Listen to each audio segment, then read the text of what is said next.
यार यो वाक्यो दिल से बुधियो वंजाए पंहिंजे दिल में याद कजाए पंहिंजे दिमाग में याद कजाए जे तो पंजाब जे धरती जो वाक्यो अल्लाह अकबर नौजवान हसीन जमीला उन जे चेहरे ते दाढ़ी मुबारक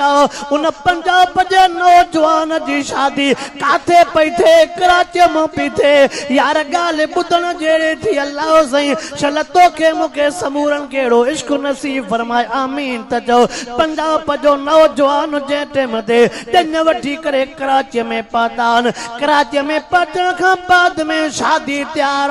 पर कुंवर जे पासे रो एकड़ो खतरनाक न्यापो अची वियो कुंवर रो न्यापो आयो चेन के दाढ़ी आ जेकॾहिं दाढ़ी कूड़ाईंदो त मां शादी कंदीमांस न कूड़ाईंदो त शादी न कंदीमांस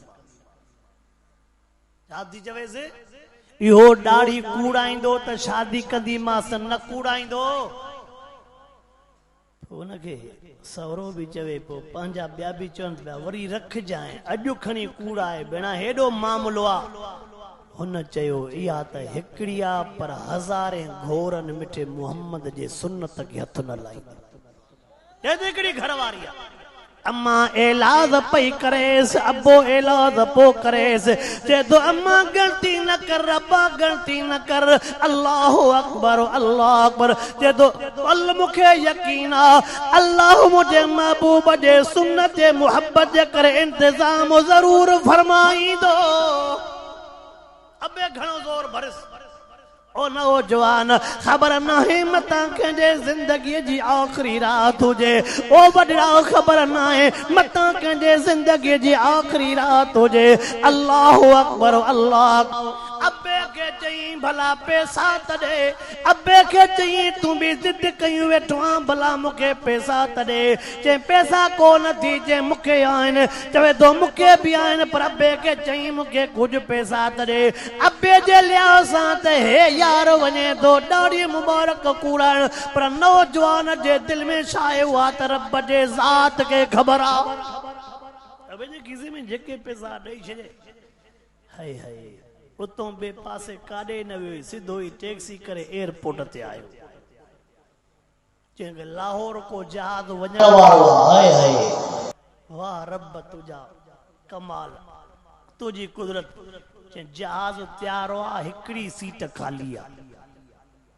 जहाज तैयार आ हिकड़ी सीट चेपो मां गरीब आयो आ जहाज से चढ़ी लाहौर पहुतो अची राजो टाइम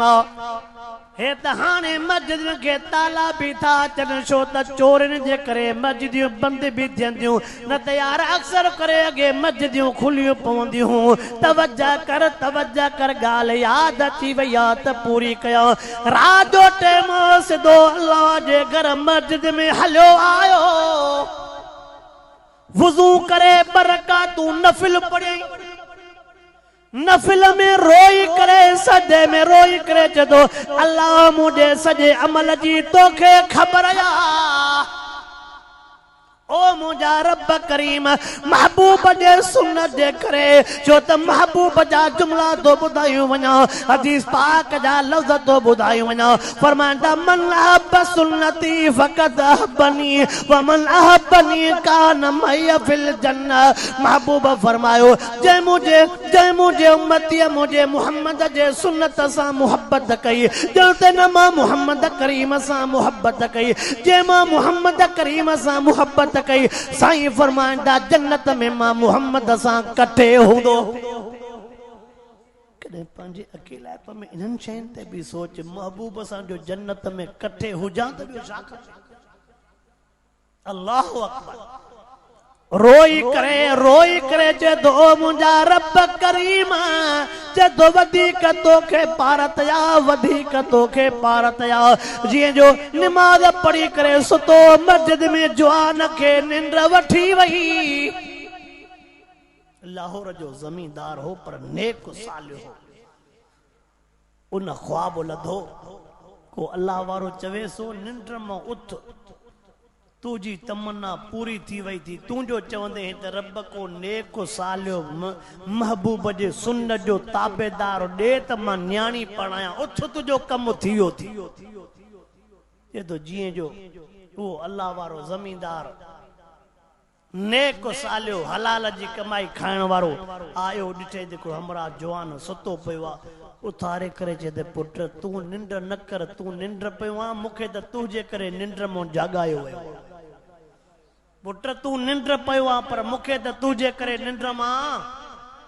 जे मां सॼी ज़िंदगी रब खां दुआऊं पियो घुरां त मुंहिंजी न्याणी बि नेक आहे निमाज़ण आहे मुझे न्याणी भी फरमा बरदार अल्लाह मुझे न्याणी के घोट भी एड़ो डिजाए के पुट हलिया मां जगह भी तोखे दिनी मां तोखे कारखानो भी दिनो मां तोखे न्याणी भी दिनी मां ओडे न्यापा पो करे त तांजी तां के आई मुखे सब कुछ मिलियो मुखे महबूब जे सुन्नत जे करे घर भी मिलियो बंगलो भी मिलियो अल्लाह मुखे सब कुछ दई कदे थोड़ो इन दिल में तवक्कल त कर ओ मुसलमान हो मां अर्ज़ कयूं थो वञाव अल्लाह जो वास्तो तव महबूब जे सुन्नत जी पारत तव महबूब मुस्तफा करीम जे सुन्नत जी पारत